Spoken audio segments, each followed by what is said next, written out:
GK GS दृष्टि में आपका स्वागत है। तो हम कवर करते हैं डेली लुसेंट ज्योग्राफी। आज की लुसेंट ज्योग्राफी में जो टॉपिक है वो है वायु परिवहन। इससे जस्ट पहले वाले वीडियो में हमने कवर कर दिए थे भारत में परिवहन, जिसमें हम सड़क परिवहन को कवर कर दिए थे, जिसमें राष्ट्रीय राजमार्ग, उसके बाद राज्य राजमार्ग, इस सब को कवर किए थे। और जल परिवहन जो था वो भी कवर किए थे। आज कवर करने वाले हैं हम वायु परिवहन, और इसके बाद जल परिवहन कवर करेंगे। सड़क परिवहन कवर कर दिए हैं। तो चलिए स्टार्ट करते हैं। वायु परिवहन। भारत में वायु परिवहन की शुरुआत 1911 ईस्वी में हुई, जब इलाहाबाद से नैनी के बीच विश्व की सर्वप्रथम विमान डाक सेवा का परिवहन किया गया। भारत में वायु परिवहन की शुरुआत कब हुई? 1911 में हुई, जब इलाहाबाद से नैनी के बीच विश्व की सर्वप्रथम विमान डाक सेवा का परिवहन किया गया। आगे है कि यहाँ पे देखिए, एयर इंडिया मुख्यालय है इसका नई दिल्ली, निगमित कार्यालय है मुंबई, शुभंकर है मास्कोट यानी ये महाराजा, प्रतीक चिन्ह है, लोगो है इसका उड़ते हुए हंस में नारंगी रंग का कोणार्क चक्र। तो देखिए आगे कह रहा है कि 1933 में इंडियन नेशनल एयरवेज की स्थापना हुई। ये पूछा हुआ क्वेश्चन है कि इंडियन नेशनल एयरवेज की स्थापना कब हुई? 1933 में हुई। 1953 में सभी वैमानिक कंपनियों का राष्ट्रीयकरण करके उन्हें दो नवनिर्मित निगमों के अधीन रखा गया। किसके किसके अधीन रखा गया? तो देखिए, पहला है भारतीय विमान निगम, दूसरा है एयर इंडिया। नेक्स्ट है भारतीय विमान निगम इंडियन एयरलाइंस देश के आंतरिक भागों के अतिरिक्त सीमावर्ती देश नेपाल, पाकिस्तान, श्रीलंका, बांग्लादेश, मालदीव, म्यांमार व अफगानिस्तान को सेवाएं उपलब्ध कराता है। एयर इंडिया विदेशों के लिए सेवाएं उपलब्ध कराता है। विदेशों के लिए कौन सेवाएं उपलब्ध कराता है? Air India.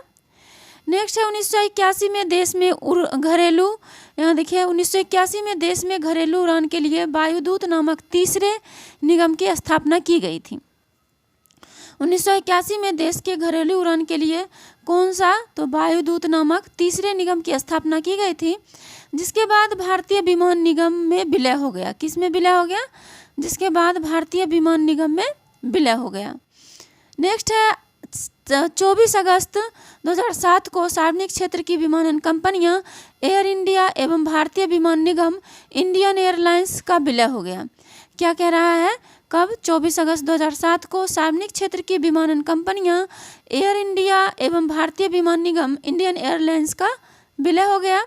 ये भी पूछ सकता है क्वेश्चन कि सार्वजनिक क्षेत्र के विमानन कंपनियां एवं विमान कंपनियां एयर इंडिया और भारतीय विमान निगम का विलय कब हुआ? तो 24 अगस्त 2007 को। आगे है, ये दोनों कंपनियां अब national aviation company of India limited NACIL के नाम से कार्यरत हो गई है। कंपनी का ब्रांड नाम एयर इंडिया है। तो ये देखिए, इसमें ये इम्पॉर्टेंट है कि दोनों कंपनियों को अब किस में मिला करके क्या बना दिया गया? National aviation company of India limited NACIL। Next है देखिए, वर्तमान में एयर इंडिया का स्वामित्व टाटा के पास है। किसके पास? ये भी याद रखना है। वर्तमान में एयर इंडिया का स्वामित्व किसके पास है? टाटा के पास। टाटा समूह की होल्डिंग कंपनी टाइलेस प्राइवेट लिमिटेड ने 8 अक्टूबर 2021 को 18,000 करोड़ रुपए की बोली लगाकर अधिकृत की। कितने? 18,000 करोड़ बोली लगाकर अधिकृत की। नेक्स्ट है 27 जनवरी 2022 को अधिग्रहण की प्रक्रिया को पूरा कर एयर इंडिया का प्रबंधन एवं नियंत्रण संभाल लिया। कब? 27 जनवरी 2022 को अधिग्रहण की प्रक्रिया को पूरा कर एयर इंडिया का प्रबंधन एवं नियंत्रण संभाल लिया। नेक्स्ट है, इस बात की पुष्टि टाटा सन्स के चेयरमैन N चंद्रशेखरन ने की। तो एयर इंडिया का जो नियंत्रण है ये इंपॉर्टेंट हो सकता है, किसने संभाल लिया? टाटा ने। कब? 27 जनवरी 2022 को। ये न्यू है तो पूछा जा सकता है कि 27 जनवरी 2022 को अधिग्रहण की प्रक्रिया को पूरा कर एयर इंडिया का प्रबंधन किसके नियंत्रण में चला गया? टाटा के नियंत्रण में। इस बात की पुष्टि टाटा सन्स के चेयरमैन N चंद्रशेखरन ने की। इस बात की पुष्टि किसने की? टाटा सन्स के चेयरमैन N चंद्रशेखरन ने की। करीब 69 वर्षों के बाद फिर से एयर इंडिया की कमान टाटा समूह के हाथों में आ गई। तो कितने वर्ष के बाद फिर से एयर इंडिया की कमान टाटा समूह के हाथ में आई है? 69 वर्षों के बाद। आगे देखिए है पवन हंस लिमिटेड के बारे में देखेंगे। पवन हंस लिमिटेड, इसकी स्थापना अक्टूबर 1985 में की गई थी। देखिए पवन हंस लिमिटेड की स्थापना कब की गई थी? इसकी स्थापना अक्टूबर 1985 में की गई थी। इसकी स्थापना का मुख्य उद्देश्य तेल क्षेत्र को तेल की खोज के लिए हेलीकॉप्टर सेवाएं उपलब्ध कराना है। क्या करना है? करा है कि इसकी स्थापना का मुख्य उद्देश्य तेल क्षेत्र को तेल की खोज के लिए हेलीकॉप्टर सेवाएं उपलब्ध कराना है। आगे है इसका पंजीकृत कार्यालय नई दिल्ली में है। किसका? पवन हंस लिमिटेड का। कब स्थापना हुई? 1985 में। करा कि पवन हंस लिमिटेड का पंजीकृत कार्यालय नई दिल्ली में है। यह हेलीकॉप्टर सेवाएं प्रदान करने वाली एशिया की सबसे बड़ी कंपनियों में शामिल है पवन हंस लिमिटेड। वर्तमान में 2020 में इसके पास 43 हेलीकॉप्टर का बेड़ा है। किसके पास? पवन हंस लिमिटेड के पास। नेक्स्ट है पवन हंस हर वर्ष मई, जून एवं सितंबर, अक्टूबर में यात्रा के दौरान टाटा की केदारनाथ तक हेलीकॉप्टर सेवाएं उपलब्ध कराती है। तो क्या कह रहा था कि पवन हंस हर वर्ष मई, जून एवं सितंबर, अक्टूबर में यात्रा के दौरान फाटा से केदारनाथ तक हेलीकॉप्टर सेवाएं उपलब्ध कराती है। आगे है इंदिरा गांधी राष्ट्रीय उड़ान अकादमी की स्थापना देश में कमर्शियल पायलटों के उड़ान और ग्राउंड प्रशिक्षण के स्तर में सुधार के लिए रायबरेली, उत्तर प्रदेश के फुर्सतगंज में की गई। क्या कहा? इंदिरा गांधी राष्ट्रीय उद्यान अकादमी की स्थापना देश में कमर्शियल पायलटों के उड़ान और ग्राउंड प्रशिक्षण के स्तर में सुधार के लिए रायबरेली, उत्तर प्रदेश के फुर्सतगंज में की गई। नेक्स्ट है राजीव गांधी राष्ट्रीय विमान विश्वविद्यालय की स्थापना फुर्सतगंज में ही की गई है। कहाँ पे? उत्तर प्रदेश में फुर्सतगंज है, वहीं पे की गई है राजीव गांधी राष्ट्रीय विमान विश्वविद्यालय की स्थापना। आगे है भारतीय विमानपत्तन प्राधिकरण का गठन 1 अप्रैल 1955 को किया गया था। तो ये क्वेश्चन पूछा हुआ है, फिर पूछ सकता है कि भारतीय विमानपत्तन प्राधिकरण का गठन कब किया गया? 1 अप्रैल 1995 को। 55 नहीं, 95। प्राधिकरण देश में अंतर्राष्ट्रीय हवाई अड्डे, घरेलू हवाई अड्डे और नागरिक विमान टर्मिनलों का प्रबंधन करता है। कौन प्राधिकरण? भारतीय विमानपत्तन प्राधिकरण।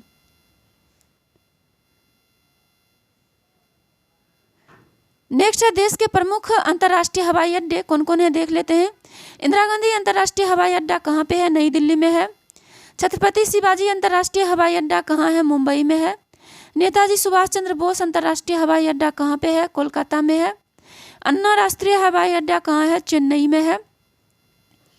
आगे है बाबा साहेब अम्बेडकर अंतर्राष्ट्रीय हवाई अड्डा कहाँ पे है? नागपुर में है। सरदार वल्लभ भाई पटेल अंतर्राष्ट्रीय हवाई अड्डा कहाँ पे है? अहमदाबाद में है।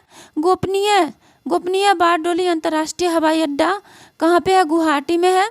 चौधरी चरण सिंह अंतर्राष्ट्रीय हवाई अड्डा कहाँ पे है? लखनऊ में है। श्री रामजी दास अंतर्राष्ट्रीय हवाई अड्डा, यहाँ देखिए श्री गुरु रामदास जी अंतर्राष्ट्रीय हवाई अड्डा कहाँ पे है? अमृतसर में है। त्रिवेंद्रम अंतर्राष्ट्रीय हवाई अड्डा कहाँ पे है? तिरुवनंतपुरम में है। कालीकट अंतर्राष्ट्रीय हवाई अड्डा कहाँ पे है? कोझिकोड में है। उसके बाद देखिए शेख अल आलम अंतर्राष्ट्रीय हवाई अड्डा कहाँ है? श्रीनगर में है। राजीव गांधी अंतर्राष्ट्रीय हवाई अड्डा कहाँ पे है? हैदराबाद में है। कोचीन अंतर्राष्ट्रीय हवाई अड्डा कहाँ पे है? कोची में है। वीर सावरकर अंतर्राष्ट्रीय हवाई अड्डा कहाँ पे है? पोर्ट ब्लेयर में है।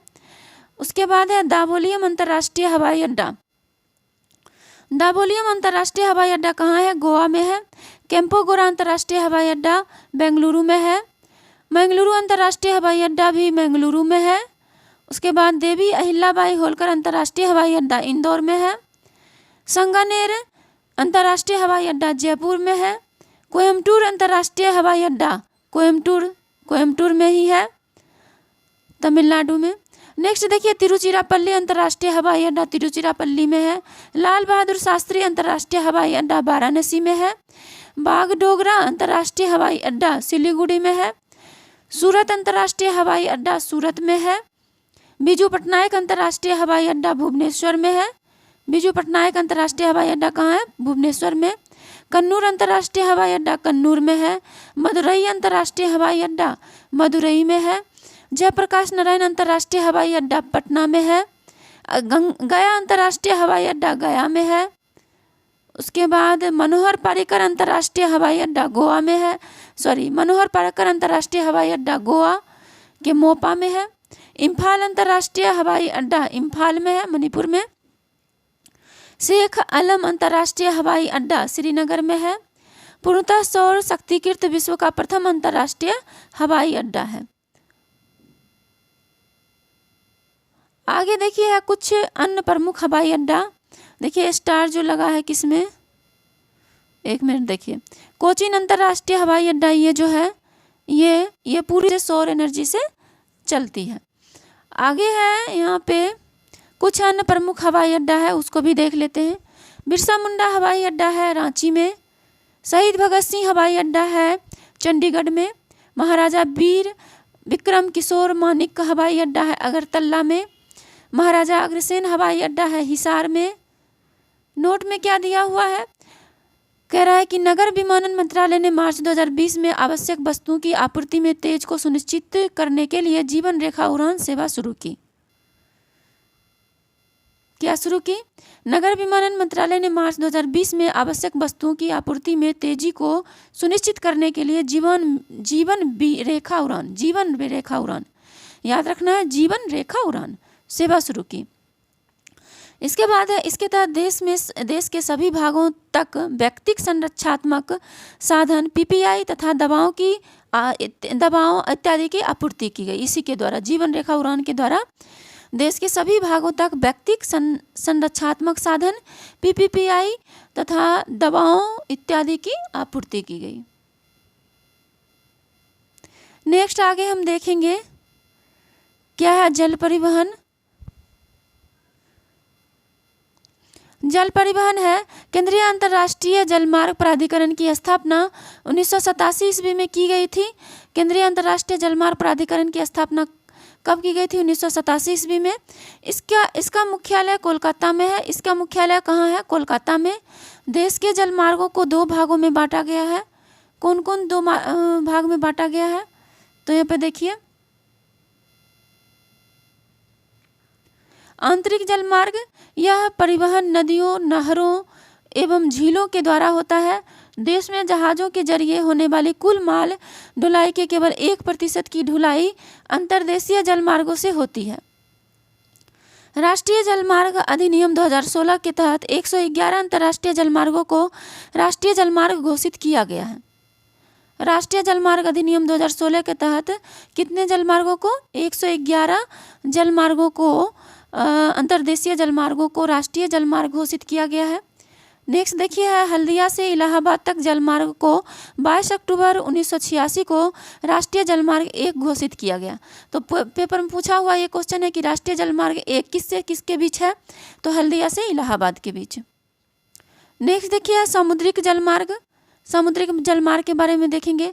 भारत में लगभग 7517 किलोमीटर लंबी समुद्री रेखा है। याद रखना है इसको, कितना है समुद्री रेखा? 7517। इसमें मेंस आंसर राइटिंग में भी इस डेटा को लिख सकते हैं आप।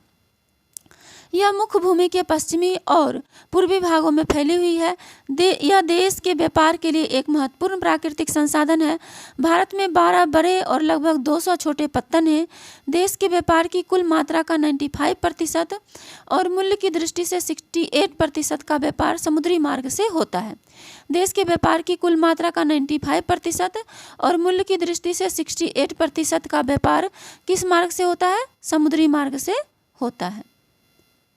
आगे देखिए हम राष्ट्रीय जलमार्ग देख लेते हैं। एक चीज़ ये एकदम याद रखिएगा कि जो देश का जो व्यापार होता है उसका कुल मात्रा 95% और मूल्य की दृष्टि से 68% का व्यापार किससे होता है? समुद्री मार्ग से होता है। तो इसको बहुत याद रखना है। आंसर राइटिंग में भी इसको पुट कर सकते हो और पीटी में भी आ सकता है। अब देखिए राष्ट्रीय जलमार्ग कहाँ से कहाँ तक है। कहता है कि नेशनल वाटरवेज जो है 1 जो है, नेशनल राष्ट्रीय जलमार्ग 1 जो है वो इलाहाबाद से हल्दिया के बीच है, 1620 किलोमीटर है। राष्ट्रीय जलमार्ग 2 जो है सदिया से धुबरी तक है और इसके जो किलोमीटर है 891 है। उसके बाद राष्ट्रीय जलमार्ग 3 जो है वो है कोल्लम से कोट्टायम तक, इसकी जो लंबाई है 205 किलोमीटर है। उसके बाद राष्ट्रीय जलमार्ग 4 जो है वो काकीनाडा से मरकानम तक है और इसकी जो लंबाई है 1095 किलोमीटर। राष्ट्रीय जलमार्ग 5 जो है वो तलचर से धमरा तक है, इसकी जो लंबाई है 623 किलोमीटर। राष्ट्रीय जलमार्ग 6 जो है वो है लखीमपुर से भांगा तक, इसका ये अभी प्रस्तावित है, मतलब प्रस्ताव दिया गया, पूरा नहीं हुआ है। तो हम देख लिए राष्ट्रीय जलमार्ग जो 3, 4, 5 इम्पॉर्टेंट है उसको, और जो जितना राष्ट्रीय जलमार्ग है और कहाँ से कहाँ तक है वो हम देख लिए। नेक्स्ट देखिए क्या है, देश का सबसे बड़ा बंदरगाह मुंबई में है। कहाँ पे है देश का सबसे बड़ा बंदरगाह? मुंबई में। बड़े बंदरगाहों का नियंत्रण केंद्र सरकार करती है, जबकि छोटे बंदरगाह संविधान की संवर्ती सूची में शामिल है। 3 सूची होते हैं, संघ सूची, राज्य सूची और संवर्ती सूची, जिसमें बड़े बंदरगाहों का नियंत्रण केंद्र सरकार करती है, जबकि छोटे बंदरगाह संविधान की संवर्ती सूची में शामिल है। ये पूछा भी जाता है पीटी में, बीपीएससी वगैरह में, आईएएस में भी पूछ सकता है। जिनका प्रबंधन संबंधित राज्य सरकार करती है, और संवर्ती सूची में जो है उसका प्रबंधन कौन करती है? संबंधित राज्य सरकार। ठीक है, आगे देखिए है, देश का सर्वश्रेष्ठ प्राकृतिक बंदरगाह विशाखापत्तनम है। तो ये भी पूछा जा सकता है कि देश का सर्वश्रेष्ठ प्राकृतिक बंदरगाह कौन सा है? तो विशाखापत्तनम। यह भारत का सबसे गहरा बंदरगाह है। विशाखापत्तनम जो है भारत का सबसे गहरा बंदरगाह है। यह डॉल्फिन नोज चट्टान के पीछे है। किसके पीछे है? डॉल्फिन नोज चट्टान के पीछे है। आगे देखिए है, कांडला बंदरगाह दीनदयाल पत्तन का निर्माण मुंबई बंदरगाह का दबाव कम करने के लिए किया गया है। कांडला बंदरगाह का निर्माण किया गया है, क्यों किया गया? जिसका नाम दीनदयाल पत्तन भी रखा गया है।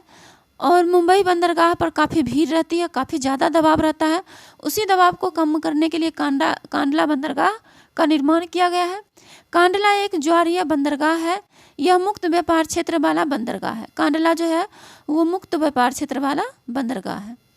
नेक्स्ट है, एंतौर कामराज बंदरगाह भारत का पहला निगमीकृत बंदरगाह है। एंतौर कामराज बंदरगाह जो है वो भारत का पहला निगमीकृत बंदरगाह है। विशाखापत्तनम भूबद्ध बंदरगाह है। विशाखापत्तनम भूबद्ध बंदरगाह है, यानी कि भूमि से घिरा होगा, उसको घेर के बनाया गया होगा। नेक्स्ट है, कोच्चि बंदरगाह को अरब सागर की रानी कहा जाता है। क्वेश्चन पूछ सकता है, अरब सागर की रानी किस बंदरगाह को कहा जाता है? कोच्चि बंदरगाह को। नेक्स्ट देखिए है, एन्नौर बंदरगाह की स्थापना मूल रूप से चेन्नई बंदरगाह के उपग्रह बंदरगाह के रूप में की गई थी। मतलब उप बंदरगाह के रूप में, यहाँ उपग्रह है, उप बंदरगाह के रूप में की गई थी। करा एन्नौर बंदरगाह की स्थापना मूल रूप से चेन्नई बंदरगाह के उप बंदरगाह के रूप में की गई थी। इसका निर्माण 1 फरवरी 2001 को तत्कालीन प्रधानमंत्री अटल बिहारी वाजपेयी के द्वारा किया गया था। इसका पूर्ण परिचालन दिसंबर 2002 में प्रारंभ हुआ। आगे है इसका निर्माण, यहाँ पे देखिए, इसका निर्माण थर्मल कोयले के संभालने के लिए किया गया था। 2014 में बंदरगाह का नाम बदलकर कामराज बंदरगाह कर दिया गया। 2014 में बंदरगाह का नाम बदलकर क्या कर दिया गया? कामराज बंदरगाह कर दिया गया। आगे देखिए है, कामराज बंदरगाह भारत में एक कंपनी के रूप में पंजीकृत कंपनी अधिनियम 1956 के तहत सबसे पहला बंदरगाह है। कामराज बंदरगाह भारत में एक कंपनी के रूप में पंजीकृत क्या है? सबसे पहला बंदरगाह है। नेक्स्ट है कि तूतीकोरिन, कांडला एवं एन्नौर बंदरगाह का नया नाम क्रमशः बीओ चिदंबरनार, दीनदयाल एवं कामराज है। क्या है? तूतीकोरिन का नाम है बीओ चिदंबरनार, उसके बाद कांडला का नाम है दीनदयाल, एन्नौर बंदरगाह का नाम है कामराज। आगे देखिए, कह रहा है कोलकाता नदीय प्रकार का बंदरगाह है। इसमें 2 नदी प्रणालियाँ होना चाहिए, यहाँ पे मिस्टेक हो गया है। 2 नदी प्रणाली हुगली नदी के पश्चिम किनारे पर हल्दिया गोदी परिसर और पूर्वी किनारे पर कोलकाता गोदी प्रणाली स्थित है, नदी प्रणाली स्थित है कह सकते हैं। नेक्स्ट देखिए, चेन्नई पत्तन हर मौसम में कार्य करने वाला एक कृत्रिम बंदरगाह है। तो ये भी याद रखना है कि कौन ऐसा बंदरगाह है जो हर मौसम में काम करने वाला एक कृत्रिम बंदरगाह है? तो चेन्नई बंदरगाह। चेन्नई बंदरगाह भारत का सबसे प्राचीन बंदरगाह है। ये भी याद रखना कि चेन्नई बंदरगाह जो है वो भारत का सबसे प्राचीन बंदरगाह है। इसकी स्थापना 1875 में की गई थी। तो इसकी जो स्थापना कब की गई थी? 1875 में, यानी कि सबसे कृत्रिम बंदरगाह मतलब जो है चेन्नई सबसे पुराना है। आगे है सेतु समुद्रम सीप कनाल प्रोजेक्ट से चेन्नई और तूतीकोरिन के बीच 434 समुद्री मील दूरी कम होने की संभावना है। सेतु समुद्रम सीप कनाल प्रोजेक्ट से चेन्नई और तूतीकोरिन के बीच 434 समुद्री मील दूरी कम होने की क्या है? संभावना है।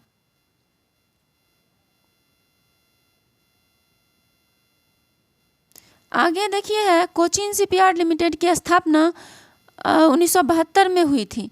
कहाँ हुई थी? कब हुई थी? कोचीन शिपयार्ड लिमिटेड की स्थापना 1972 में हुई थी। इसका मुख्यालय कोच्चि केरल है। यह देश का जहाज निर्माण और मरम्मत का सबसे बड़ा क्षमता वाला शिपयार्ड है। दक्षिण पश्चिमी तट पर स्थित कोच्चि पूर्व पश्चिम समुद्री व्यापार के चौराहे पर नियता की स्थिति में है। आगे कह रहा है कि भारत के प्रमुख बड़े बंदरगाह देख लेते हैं कौन कौन है। भारत के प्रमुख बड़े बंदरगाह कौन कौन है? तो यहाँ पे देखिए कोलकाता जो है ये पश्चिम बंगाल में है, हुगली नदी पर। मुंबई है महाराष्ट्र में, अरब सागर के तट पर। चेन्नई जो है वो तमिलनाडु में है, ये है बंगाल की खाड़ी के तट पर। उसके बाद कोच्चि भी बड़ा बंदरगाह है, केरल के तट पर, अरब सागर के तट पर है ये। विशाखापत्तनम जो है आंध्र प्रदेश में है, विशाखापत्तनम बंदरगाह आंध्र प्रदेश में है, बंगाल की खाड़ी में है। पारादीप जो बंदरगाह और ये बंगाल की खाड़ी में ही है। तूतीकोरिन जो है वो तमिलनाडु में है, ये भी बंगाल की खाड़ी में है।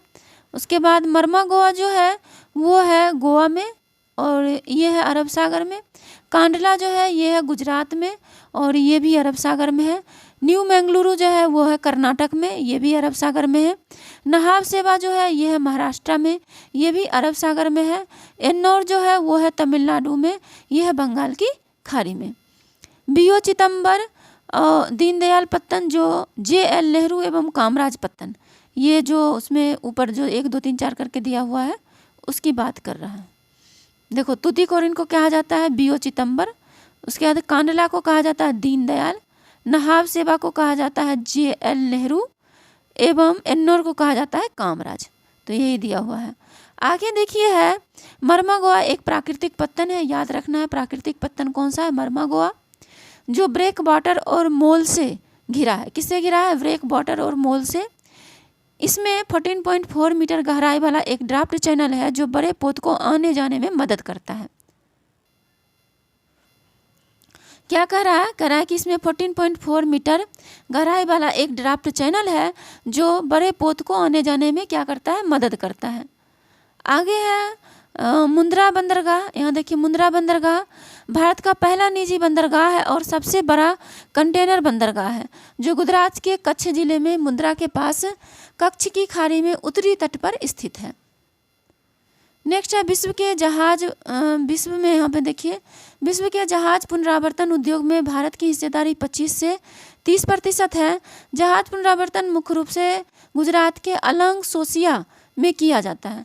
जहाज पुनरावर्तन मुख्य रूप से कहाँ किया जाता है? गुजरात के अलंग सोसिया में किया जाता है।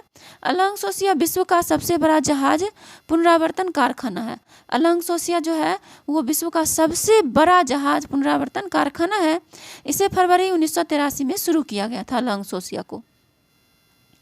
आगे देखिए दिया हुआ है कि दहेज कहाँ है? गुजरात में। देश का प्रथम बंदरगाह है जो रसायनों के निपटान हेतु स्थापित किया गया है। किसके निपटान हेतु? रसायनों के निर्माण हेतु। नदी में जो रसायन वगैरह गिर जाते हैं इसलिए इसे रसायन बंदरगाह नाम दिया गया। कहाँ पे? ये गुजरात के दहेज में। तो ये भी थोड़ा सा ध्यान रखना है। आगे देखिए अब रोरो फेरी सेवा क्या होता है इसके बारे में हम देखेंगे। परिवहन हमने देख लिया। इसका पूरा नाम रोल ऑन रोल ऑफ फेरी है। रोल ऑन रोल ऑफ का मतलब किसी सामान को लादना और फिर उसे उतारना। एकदम याद रखना है, कहीं कहीं पर लिखा रहता है roll on roll of ferry service, तो हम समझ नहीं पाते हैं कि क्या होता है। रोल ऑन रोल ऑफ का मतलब किसी सामान को लादना और फिर से उसे उतारना। इसमें एक ऐसी कार्गो शिप फेरी होती है जिसमें पैसेंजर के साथ ही बाइक, कार, ट्रक जैसी बड़ी गाड़ियों को भी लाद कर एक जगह से दूसरे जगह पहुंचाया जाता है। क्या होता है कि इसमें पैसेंजर के साथ ही बाइक, कार, ट्रक जैसी बड़ी गाड़ियों को भी लाद करके एक जगह से दूसरी जगह पहुंचाया जा सकता है। इस फेरी को चलाने का उद्देश्य किन्हीं दो स्थानों के बीच की दूरी और यात्रा में लगने वाले समय को कम करना होता है। रोरो फेरी समुद्र के छोटे रास्ते से होते हुए कम समय में ही व्यक्ति को उसके वाहन समेत गंतव्य स्थल तक पहुंचा देती है। ये खासियत है रोरो फेरी की। क्या कहा? रोरो फेरी समुद्र के छोटे रास्ते से होते हुए कम समय में ही व्यक्ति को उसके वाहन समेत गंतव्य स्थान पर पहुंचा देती है। यानी कि ये शॉर्टकट रास्ता लेती है और व्यक्ति को उसके गंतव्य तक पहुंचा देती है जल्दी से। रोरो फेरी सेवा। भारत का पहला रोरो फेरी सेवा गुजरात में भावनगर के घोघा से दक्षिणी गुजरात के दहेज के बीच शुरू की गई। कहाँ से? घोघा, मतलब भावनगर में घोघा कोई जगह है, वहाँ से दक्षिण गुजरात के दहेज के बीच शुरू की गई सबसे पहले। रोरो फेरी सेवा की शुरुआत 22 अक्टूबर 2017 को प्रधानमंत्री नरेंद्र मोदी जी ने किया। कब किए थे? 22 अक्टूबर 2017 को कौन किए थे? प्रधानमंत्री नरेंद्र मोदी जी ने। आगे भावनगर के घोघा से, यहाँ देखिए, भावनगर के घोघा से दक्षिण गुजरात के दहेज के बीच एक दूरी सड़क यात्रा के दौरान 360 किलोमीटर पड़ती है, जबकि समुद्र के रास्ते यह दूरी मात्र 32 किलोमीटर रह जाती है। इस कारण सड़क यात्रा से लगने वाला 7 से 8 घंटे की दूरी रोरो फेरी के माध्यम से मात्र 1 घंटे में तब्दील हो जाता है। यानी कि जिसमें 7-8 घंटे लगता है सड़क यात्रा से, रोरो फेरी के माध्यम से मात्र 1 घंटे में पहुंचा देती है। आगे दिया हुआ है यहाँ पे देखिए, भारत की जनगणना 2011। तो हम जनगणना को नेक्स्ट वीडियो में कवर करेंगे। आज के लिए इतना ही। जल्द ही मिलते हैं आप लोगों से नेक्स्ट वीडियो में। तब तक के लिए आप लोगों को thank you so much. Thank you for watching.